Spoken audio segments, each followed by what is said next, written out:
Assalamualaikum warahmatullahi wabarakatuh. Sebelumnya, perkenalkan nama saya Jeki Hendrian. Saya merupakan salah satu mahasiswa Universitas Cyber Asia, kelas IFA 05, Prodi Informatika. Di video kali ini, di beberapa menit ke depan, saya akan menjelaskan terkait tugas dari mata kuliah Sistem Operasi. Jadi, di beberapa menit ke depan saya akan menjelaskan terkait tugas ujian akhir semester dari mata kuliah Sistem Operasi dengan dosen pengampu yaitu Bapak Abdul Azam Ajari, Eskom Mkom. Jadi di tugas UAS kali ini, di tugas ujian akhir semester kali ini membahas terkait dengan sistem operasi, lalu karakteristik dari sistem operasi open source, closed source, lalu sampai nanti mencoba untuk langkah-langkah instalasi dari salah satu sistem operasi yang ada. Oke, berikut beberapa agenda yang akan kita bahas di beberapa menit ke depan.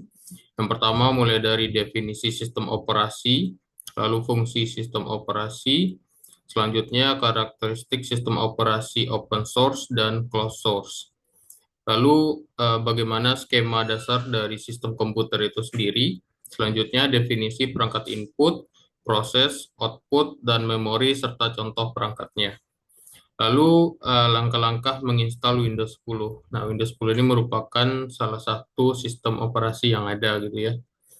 Selanjutnya di sini ada referensi atau daftar pustaka sebagai landasan atau sumber materi yang kita ambil dari beberapa sumber gitu ya untuk bahasan ini.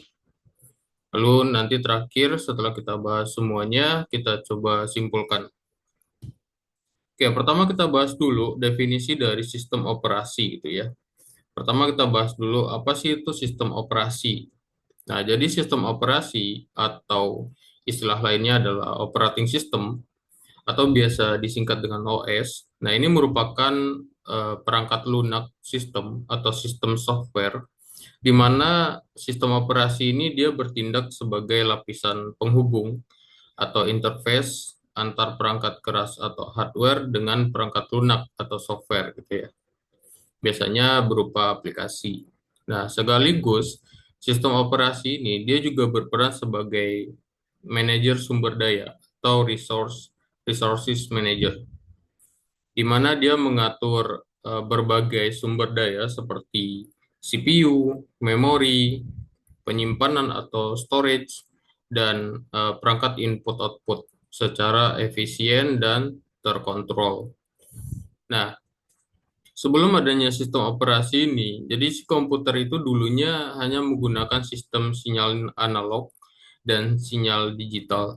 Nah, seiring dengan berkembangnya pengetahuan, teknologi, nah pada saat ini itu terdapat berbagai sistem operasi dengan keunggulannya masing-masing gitu ya. Nah, sistem operasi itu dia mempunyai scheduling atau penjadwalan yang sistematis. Itu mencakup perhitungan penggunaan memori, pemrosesan data, dan penyimpanan data, serta sumber daya lainnya. Nah, contoh sistem operasi yang sudah ada saat ini itu banyak sekali ya. Di antaranya ada Linux, Android, iOS, macOS, dan Microsoft Windows. Masih banyak lagi sistem operasi lainnya. Contohnya kalau di perangkat jaringan seperti di Cisco itu menggunakan Interconnection Operating System atau iOS. Kalau yang lain seperti perangkat lain seperti Fortinet dia menggunakan FortiOS namanya. Masih banyak lagi ya sistem operasi yang ada. Nah, nanti tuh sistem operasi itu dia dikelompokkan menjadi dua, ada open source dan closed source. Nah, nanti kita bahas.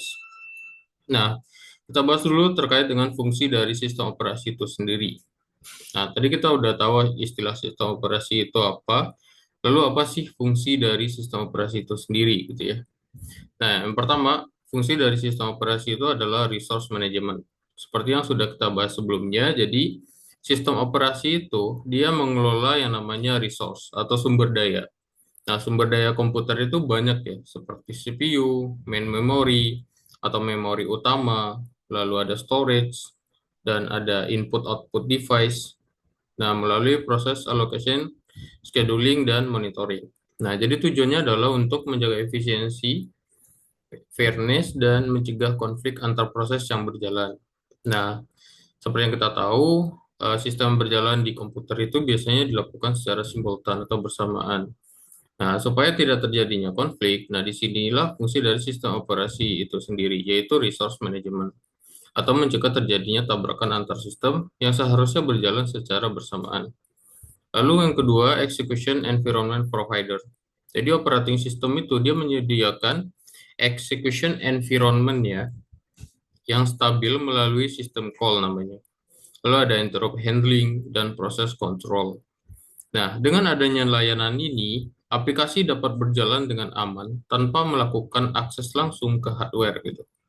Lalu yang ketiga, fungsi dari sistem operasi ini adalah hardware abstraction namanya. Nah, jadi si sistem operasi ini dia menghadirkan abstraction layer yang menyederhanakan kompleksitas hardware menjadi logical interface seperti file, proses, thread, dan socket. Nah, jadi abstraksi ini akan memudahkan pengembangan aplikasi dan meningkatkan portability lintas perangkat. Nah, yang keempat yaitu sistem sebagai fungsinya itu sebagai sistem performance optimization. Nah, untuk menjaga performance atau kinerja dari sistem itu sendiri, operating system ini menerapkan teknik yang beberapa teknik ya, seperti caching, buffering, dan adaptive scheduling. Nah, hal ini untuk memastikan bahwa si sistem itu tetap responsif dan optimal meskipun menjalankan beberapa proses secara bersamaan atau simultaneously. Nah, lalu yang kelima, fungsinya adalah untuk proses coordination dan synchronization. Operating system itu sendiri, dia menyediakan mekanisme synchronization dan concurrency control untuk mengatur interaksi antar proses atau thread. Nah, hal ini itu sangat penting untuk menjaga data konsistensi dan mencegah race condition dalam multitasking environment.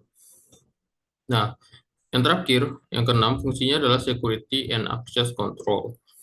Jadi, si sistem operasi ini menerapkan security policy melalui access control, process isolation, dan authorization mechanism.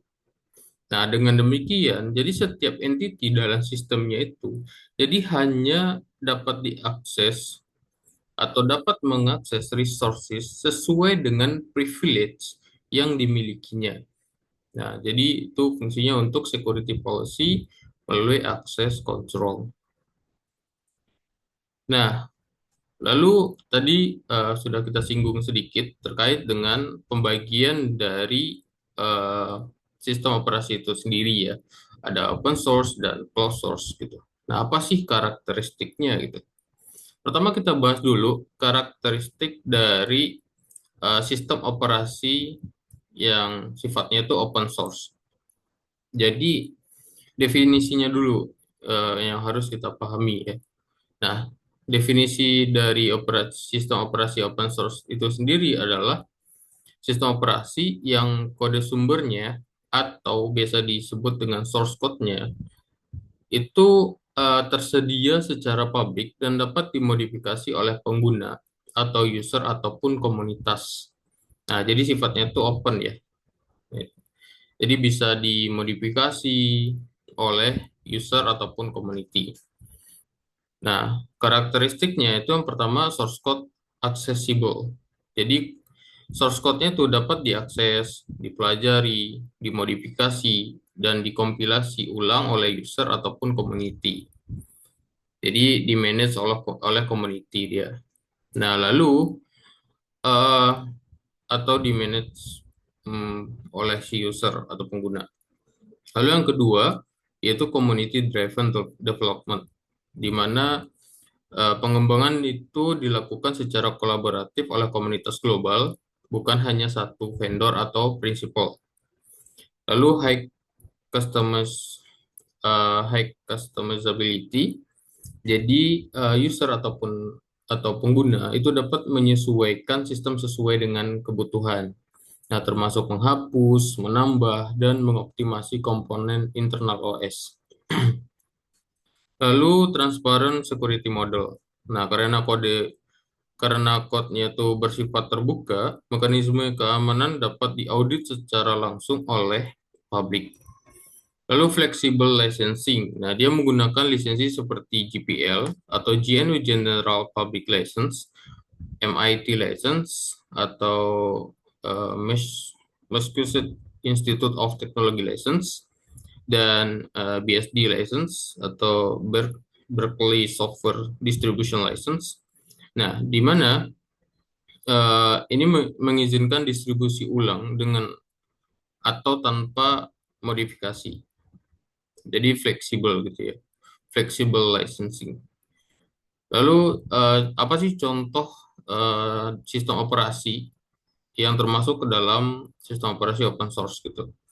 Nah, ini ada beberapa ya, ada Linux, di Linux itu ada Ubuntu, Debian, Fedora, ada FreeBSD, Android, OSP. Ini ada beberapa ya, beberapa contoh dari sistem operasi open source. Nah, selanjutnya kita bahas karakteristik, definisi, dan karakteristik sistem operasi closed source. Nah, sistem operasi closed source itu merupakan sistem operasi di mana source code-nya itu bersifat proprietary atau milik eksklusif dan hanya dikuasai dan di-manage oleh vendor resmi atau principal. Nah, itu dia tuh berbeda ya dengan open source tadi. Open source di-manage oleh user ataupun community, sedangkan closed source ini itu eksklusif di-manage oleh vendor ataupun principal tertentu, seperti Microsoft Windows dan lain-lain. Lalu karakteristiknya itu yang pertama source code-nya itu restricted atau source code-nya itu tidak dapat diakses atau dimodifikasi oleh pengguna umum. Lalu vendor-centric development, di mana seluruh pengembangan dikendalikan oleh satu perusahaan atau entitas resmi. Lalu limited customization, jadi pengguna hanya dapat melakukan konfigurasi dalam batas yang disediakan oleh interface system. Jadi dia limited ya, terbatas untuk customize-nya. Selanjutnya control security model, di mana audit keamanan itu tergantung pada vendor atau prinsipal penyedia dari sistem operasi itu sendiri, karena si arsitektur internal tidak terbuka untuk ditinjau oleh publik. Selanjutnya karakteristiknya itu adalah proprietary licensing, di mana menggunakan lisensi komersial yang membatasi duplikasi, modifikasi, dan distribusi. Nah, makanya biasanya lisensinya itu berbayar. Nah, biasanya kan kalau kita mau install sistem operasi seperti Windows, itu kita beli lisensinya dulu gitu. Baru bisa menggunakan fitur-fitur yang disediakan oleh si vendor atau principal. Nah, kalau tidak beli license, kita tidak bisa menggunakan fitur-fitur tertentu. Nah, contoh sistem operasi yang termasuk ke dalam sistem operasi closed source ini apa aja? Nah, ini diantaranya ada Microsoft Windows, macOS atau Macintosh Operating System, ada iOS, ini iPhone Operating System. Lalu ini tuh ya untuk beberapa contohnya. Itu merupakan definisi, karakteristik, dan contoh dari sistem operasi closed source. Nah, selanjutnya kita bahas tentang skema dasar sistem komputer. Sebenarnya tadi sudah kita bahas ya skemanya. Nah, ini untuk skema dasar dari sistem komputer itu sendiri. Nah, mungkin kita lihat dulu di bagian kiri ini untuk skema dasarnya. Yang pertama adalah input device. Input device itu ada beberapa contoh seperti keyboard, mouse, mikrofon, scanner, dan lain-lain. Di mana data atau instruksi itu masuk ke sistem, lalu masuk ke bagian proses. Di proses itu ada CPU, hardware itu ada CPU, NPU unit, dan lain-lain. Nah, unit ini itu mengolah atau pemproses utama gitu. Lalu memori, tempat data diproses sementara, seperti RAM, ataupun ROM. Ada storage seperti hard disk, SSD, NVMe, di mana ini digunakan untuk penyimpanan permanen. Lalu setelah diproses, maka akan dikeluarkan hasilnya atau output dari data yang sudah diproses oleh sistem. Nah, ini nanti biasanya muncul berupa dari monitor, printer, speaker, dan lain-lain. Nah, output inilah yang biasanya eh, yang diinginkan oleh si user.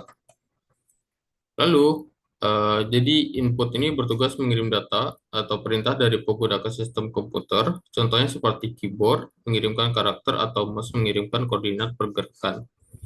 Lalu, masuk ke sistem dan diproses oleh hardware processing, diantaranya ada CPU, lalu disimpan sementara atau temporary di RAM atau random access memory dan ROM. Lalu untuk permanent storage-nya disimpan atau di-save di hard disk, SSD, dan NVMe. Selanjutnya setelah semua data diproses oleh sistem, maka akan menghasilkan yang namanya output.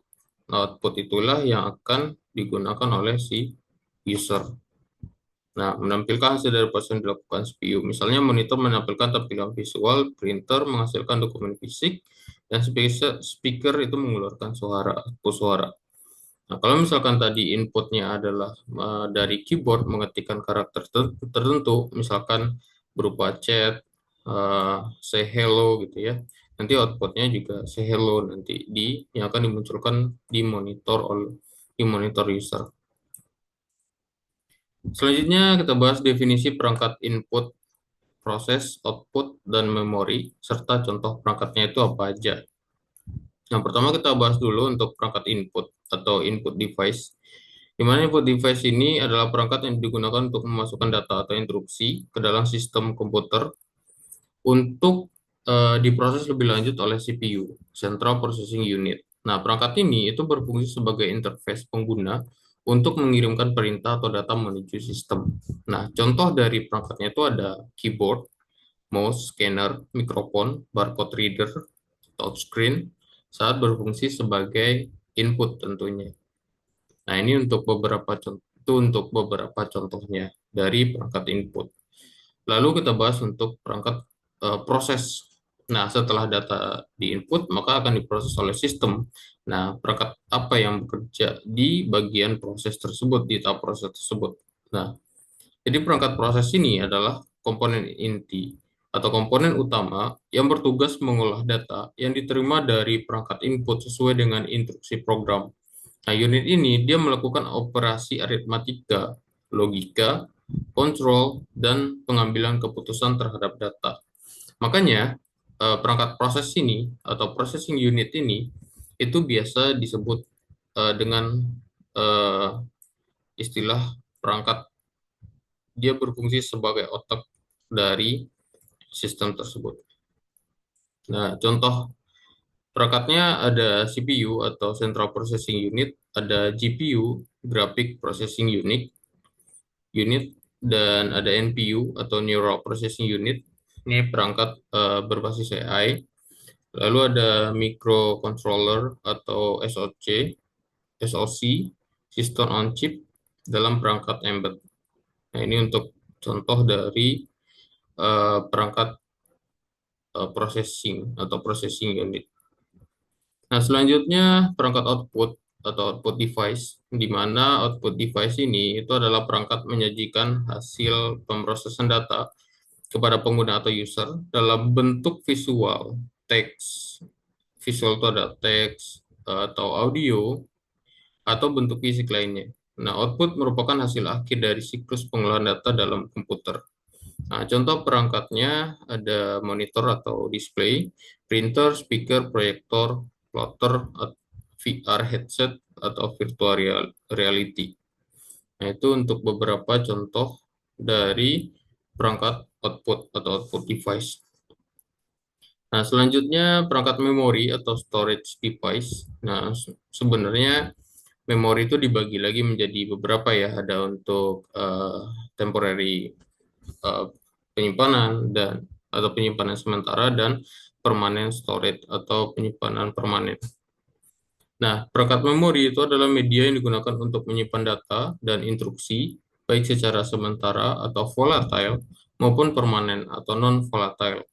Nah, memori di sini tuh berperan penting dalam mendukung proses eksekusi program dan penyimpanan data sistem. Nah, contoh perangkat memori itu ada RAM atau Random Access Memory, di mana memori yang bersifat sementara dalam menyimpan instruksi atau data. Lalu ada ROM. ROM atau Read Only Memory ini digunakan sebagai penyimpanan firmware biasanya. Lalu ada SSD atau Solid State Drive. Nah, sebagai penyimpanan utama berbasis flash, di mana biasanya untuk secara speed dia lebih cepat dibandingkan dengan hard disk atau hard disk drive. Dia juga sebagai media penyimpanan magnetik. Dia sebenarnya sama dengan SSD, cuman dari terdapat beberapa karakter yang membedakannya. Salah satunya adalah dari speednya atau kecepatannya itu sendiri. SSD biasanya lebih cepat dibandingkan dengan hard disk atau HDD. Lalu ada flash drive atau USB storage. Nah, ini media penyimpanan portable berbasis teknologi flash, memori yang terhubung melalui interface USB atau Universal Serial Bus. Selanjutnya ada NVMe atau Non-Volatile Memory Express Storage, di mana standar penyimpanan berkecepatan tinggi yang memanfaatkan koneksi VCIe atau Peripheral Component Interconnect Express untuk memberikan bandwidth jauh lebih besar dibandingkan dengan SATA SSD. Bahkan lebih cepat lagi NVMe ini dibandingkan dengan SSD. Nah, ini untuk gambar dari perangkat memori itu sendiri. Nah, sebenarnya ada lagi seperti ini ya, smart card memory atau card memory atau flash memory card. Nah, itu masih banyak lagi ya. Biasanya memori yang biasa digunakan di uh, computing atau komputerisasi. Selanjutnya kita bahas untuk langkah-langkah menginstal Windows 10. Nah, ini untuk bagaimana sih tahapan-tahapan dari uh, proses yang dilakukan untuk menginstal Windows 10 pada laptop ataupun komputer. Nah, sebelum masuk ke proses instalasinya, pastinya akan kita butuh yang namanya prerequisite set dan sistem requirement information-nya dulu. Kira-kira kebutuhannya apa saja, persyaratan untuk menginstal Windows 10 ini apa saja, supaya nanti di tahap proses instalasinya itu bisa berjalan dengan lancar dan bisa digunakan dengan optimal oleh user ataupun pengguna. Nah, ini untuk prerequisite-nya atau persyaratannya sebelum melakukan instalasi Windows 10. Yang pertama ada file ISO Windows 10 yang resmi dan valid tentunya, atau file yang akan diinstal nanti, file Windows 10-nya. Lalu USB flash drive minimal kapasitasnya 8 GB nanti akan diformat atau ini dilakukan saat dilakukannya proses pembuatan bootable. Lalu ada tool untuk membuat bootable. Nah, ini media creation tool atau salah satu yang bisa digunakan adalah Rufus. Lalu pemahaman mode sistem, eh, rekomendasi perangkat modern, UEFI dan GPT, legacy CSM, MBR, ini perangkat lama biasanya. Lalu sebelum melakukan instalasi, pastinya kita harus backup dulu jika memang laptop ataupun komputer sudah digunakan sebelumnya dan kita pastinya tidak mau kehilangan data yang sudah kita punya ya. Makanya kita wajib untuk melakukan backup terlebih dahulu supaya nanti kita bisa restore kembali data yang kita miliki. Lalu pastikan perangkat mendukung boot via USB ataupun sebenarnya via CD ataupun DVD juga bisa. Cuman itu merupakan cara yang sangat lama gitu. Laptop harus punya CD-ROM atau komputer harus punya CD-ROM.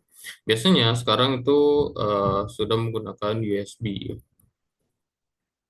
Lalu driver dasar itu siap jika diperlukan seperti LAN, WiFi, VGA, terutama untuk laptop tertentu. Lalu ada product key yang kita bahas sebelumnya tadi, Ini untuk karena Windows itu dia closed source, maka kita butuh yang namanya product key supaya nanti bisa Windows-nya itu aktif untuk activate Windows-nya. Ya, ini bisa dilakukan setelah instalasi biasanya. Lalu minimal spesifikasi perangkat itu mendukung Windows 10. Nah, ini untuk sistem requirement-nya ketika kita mau install Windows 10 di laptop atau komputer kita gitu ya. Latest OS. Nah, ini eh, pastikan jalan di latest version. Eh, Terus prosesornya itu minimal itu 1 GHz. Ini minimal requirement-nya ya. Prosesor 1 GHz atau lebih tinggi. RAM-nya itu 1 GB untuk versi 32 bit dan 2 GB untuk 64 seri 64 bit. Lalu hard disk space-nya itu minimal 16 GB untuk 32 bit dan 20 GB untuk 64 bit OS. Graphic card itu DirectX 9 atau yang lebih terbaru dengan VDDM 1.0 driver. Display itu 800 kali 600. Itu untuk minimal requirements untuk instalasi Windows 10. Selanjutnya kita masuk ke langkah-langkah instalasi Windows 10. Nah, ini di sini kita melakukan siapkan USB. Di sini kita membuat yang namanya bootable. Di sini kita gunakan aplikasi Rufus untuk membuat bootable itu sendiri. Nah, pastikan kita sudah punya ISO Windows 10. Pastinya didapat dari halaman resmi atau website resmi dari Microsoft Windows supaya terjaminnya yang namanya security tadi atau keamanan. Karena biasanya kalau kita downloadnya itu dari website yang tidak resmi, itu akan banyak vulnerability-nya atau celahnya. Jadi tidak aman biasanya. Selanjutnya, kalau misalkan kondisi laptop ataupun komputer kita itu sebelumnya dalam kondisi power on, kita melakukan restart, lalu klik shortcut button ya. Biasanya yang digunakan itu ada F2 atau tombol lainnya, biasanya menyesuaikan dengan seri laptopnya. Ini kita masuk ke BIOS, di mana tujuannya adalah setting BIOS ini untuk mengarahkan boot table-nya. Jadi laptop ataupun komputer kita akan memproses bootingnya itu ke storage yang mana gitu. Karena tadi kita menggunakan USB, maka diarahkan ke USB. Selanjutnya, komputer akan booting melalui media installer Windows 10 dan jika muncul perintah press ini key to boot from USB atau CD ataupun DVD, ini tergantung dengan boot table yang kita gunakan ya. Tadi misal menggunakan USB. Nah, setelah itu kita bisa langsung tekan saja sembarang tombol pada keyboard, maka nanti proses akan segera dilanjutkan atau diproses. Nah, di sini pilih bahasa, ini bisa disesuaikan dengan kebutuhan. Pilih language to install, pilih time and currency format, dan pilih keyboard or input method. Nah, jika sudah dipilih semua sesuai dengan yang kita inginkan, klik next. Nah, di sini contohnya bisa menggunakan bahasanya itu bahasa Inggris gitu ya. Lalu di sini klik button install now untuk persiapan proses instalasi Windows 10. Maka akan muncul tampilan setup starting, artinya sistem sedang memulai proses penginstalan. Bisa ditunggu saja sampai proses selesai dan masuk ke tahap selanjutnya. Nah, di sini diminta untuk memasukkan produk key. Nah, jika belum punya, maka bisa di skip saja, klik skip. Lalu pada bagian ini, kita pilih Windows 10 Pro. Nah, ini bisa disesuaikan juga dengan tipe dari sistem operasi yang akan kita install. Nah, contohnya di sini ya kita install adalah Windows 10 Pro, arsitekturnya itu 32 bit atau x86. Nah, ini bisa disesuaikan dengan pilihan masing-masing. Jika sudah, klik next. Nah, di sini untuk license terms-nya, kita klik saja accept the license terms, lalu klik next. Nah, di sini ada dua pilihan. Nah, pada bagian ini terdapat dua pilihan yaitu upgrade dan custom. Jadi, karena kita akan menginstal ulang laptop ataupun komputer kita, maka pilih custom. Nah, opsi ini itu bisa disesuaikan dengan kebutuhan masing-masing ya. Jika hanya butuh upgrade saja, maka bisa pilih opsi upgrade. Karena di sini kita mau install ulang, maka kita pilih custom. Oke, setelah itu masuk ke bagian partisi. Di sini muncul Windows Partition. Nah, lalu kita akan melakukan pembagian atau partisi HDD ataupun SSD. Sebagian ini itu sangat penting ya. Nah, di sini perlu berhati-hati dan perlu diperhatikan juga, khususnya untuk yang masih pertama kali melakukan instalasi Windows 10. Nah, karena jika salah melakukan partisi ataupun salah memilih partisi disk yang jika kita salah memilih partisi dan kita memformatnya, itu bisa bisa saja data internal yang seharusnya tidak kehapus itu bisa kehapus karena nanti akan diformat gitu ya. Nah, itulah pentingnya tadi dilakukannya backup di awal untuk mencegah hilangnya data. Nah, selanjutnya pada contoh ini, hard disk yang digunakan itu masih kosong, berarti bisa bebas membagi-bagi space-nya. Disarankan untuk membaginya itu minimal dua partisi, yaitu disk C dan disk D, di mana disk C ini itu biasa digunakan untuk sistem, dan disk D ini itu bisa digunakan untuk menyimpan data, data pribadi dan lain-lain ya. Lalu selanjutnya eh, klik next dan proses instalasi Windows akan berjalan. Jadi jika sudah diatur partisinya, pilih partisi yang akan dijadikan lokasi untuk sistem Windows-nya, kita save di mana. Tadi kan ada beberapa partisi. Lalu kita tinggal pilih saja di mana sistem operasi Windows 10 ini akan kita simpan, lalu klik next. Nah, contohnya di sini kita pilih drive now partition 2, kemudian klik next gitu ya. Jika ada komputer sebelumnya sudah ada sistem operasi, maka hanya perlu memformat partisi tempat di mana sistem install sebelumnya. Selanjutnya adalah serangkaian proses pengalokasian file-file Windows dari media installer ke hard disk. Tunggu sampai proses yang selesai. Nah, nanti komputer akan minta restart sendiri. Klik saja button restart now. Lalu selanjutnya di sini jika komputer sudah restart, sudah selesai restart, maka eh, cabut atau keluarkan atau unplug media installer tadi dari komputer. Jadi kita lepas USB tadi dari komputer atau laptop kita. Lalu tunggu semua proses sampai benar-benar selesai dan proses ini komputer mungkin akan beberapa kali restart. Biarkan saja lalu komputer sedang menyesuaikan karena komputer sedang menyesuaikan sistem dengan hardware yang ada.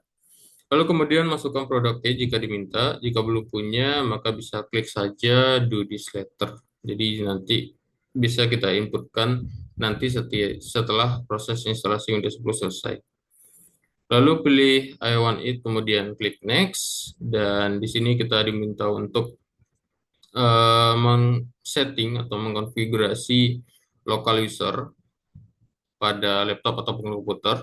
Jadi bisa masukkan username, password, dan pilihin untuk mengingat pengingat jika lupa password jika sudah klik next. Ini disarankan kita menyimpan uh, secret atau password kita di tempat-tempat yang lebih aman ya. Nah, hint ini bisa diaktifkan dan bisa tidak harusnya. Lalu tunggu prosesnya sebentar, tidak lama kemudian akan masuk ke desktop Windows 10 yang menandakan kita sudah berhasil menginstal Windows 10 di laptop ataupun komputer kita. Nah, ini untuk tampilan dari tampilan desktop dari Windows 10. Nah, kalau sudah masuk di sini, maka proses instalasi Windows 10 sudah selesai. Oke, berikut beberapa referensi yang kita gunakan dalam membahas materi dari tugas ujian akhir semester ini. Jadi kesimpulannya di mana sistem operasi itu berfungsi sebagai komponen fundamental yang mengatur interaksi antara perangkat keras atau hardware dengan perangkat lunak ataupun user. Sekaligus dia mengelola sumber daya ataupun resource sistem agar setiap proses dapat berjalan secara efisien dan terstruktur. Nah, dalam arsitektur sistem komputer, alur kerja dimulai dari input yang diterjemahkan ke dalam instruksi, kemudian diolah oleh CPU dengan dukungan RAM sebagai memori sementara, sebelum hasilnya disimpan atau disampaikan melalui perangkat output. Nah, dengan adanya sistem operasi dan struktur kerja komputer yang terorganisir, seluruh komponen dapat bekerja secara sinkron dan optimal dalam menghasilkan output yang sesuai dengan kebutuhan pengguna atau user. Jadi sistem operasi adalah logika yang membuat mesin memahami perintah dari pengguna atau user. Oke, mungkin hanya itu yang bisa saya sampaikan dari tugas ujian akhir semester mata kuliah sistem operasi ini. Jika ada yang kurang, mohon maaf. Jika ada yang bisa, jika ada yang mau didiskusikan, bisa tulis di kolom komentar. Nanti kita bisa diskusi. Semoga bermanfaat. Terima kasih banyak. Wassalamualaikum warahmatullahi wabarakatuh.